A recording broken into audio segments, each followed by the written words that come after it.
This week's moral challenge can basically be summed up around this. The challenge of people not really wanting to think with complexity. In other words, people kind of resting in certainty with what they already know, with how they already look at the world, and then when it comes to various topics, not really being willing to look at what's there, to look at all of the data. Sometimes I think when this circumstance occurs, I think what is happening is people are receiving an opinion or a view of something that clashes with what they already understand.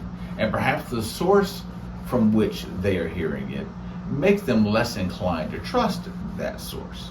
And so the way they already look at the world, the way they already understand things, and the kind of comfort and perhaps certainty that they have around their opinions of whatever the topic is, they're less inclined to engage what's coming to them. And here's the thing about that. I think that's a challenge for everyone when we get to a place where we kind of have a view on the world and we're comfortable with that view on the world, and that view of the world seems to work.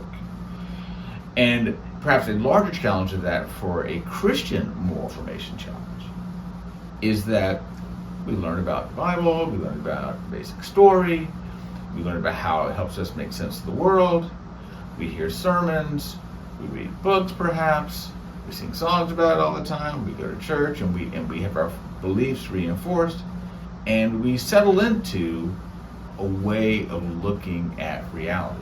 This is not a bad thing. This is a good thing. That's an important part of formation. But if we're going to be honest, amid our formation, amid our growth, that also means that we keep learning, which means that even if we have a frame, we have to think about how we engage the extra information that we encounter, whether it's in books, whether it's in conversations, whether it's in messages we hear, whether it's broadcasts we watch, all the different forms of sources of information that we get. We have to consider those things. That doesn't mean consider those things for the purpose of completely throwing out what we already believe. But I think if we're going to grow properly, what we have to do is, if we have confidence in our way of looking at things, we then, from that viewpoint, still can consider the information that's being given to us. Sometimes I think what we can discover when we do that is, let's say it's a person that we're pretty sure we're not sure how much we trust them, we're not sure about whether we agree with the position that they're taking on something. It's possible that even that kind of person might be telling us the truth sometimes, might have proper information for us to consider sometimes.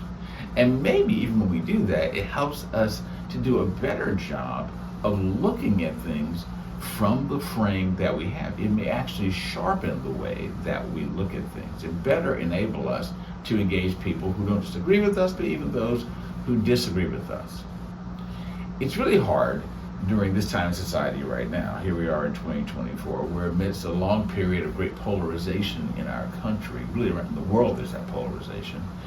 Amid that challenge, there can be a great temptation to kind of want to, plant our flag, be very secure where we are, and then say, that's where I'm staying, and I'm not going to be considering anything else because those other people are likely untrustworthy.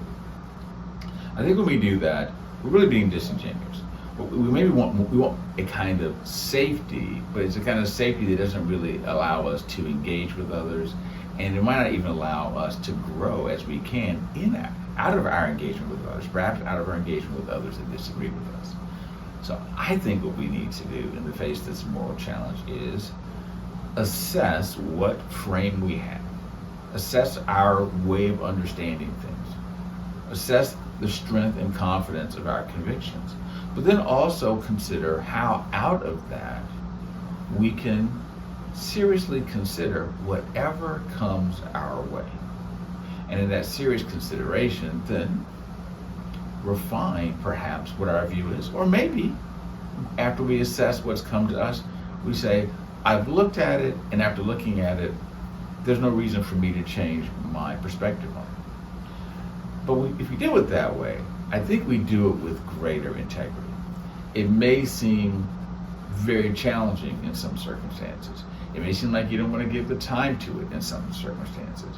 But I think if we're going to keep growing in our moral perspective, if we're going to be, I would say, better moral Christians, or Christians of greater and deeper moral discernment, then I think we need to be willing to do that work, to look out there from sources of information, consider what data is being given to us, and then say, what I want to do is, from the frame that I have, is try to keep understanding the truth as best I can. I think we can do this even in these polarized times.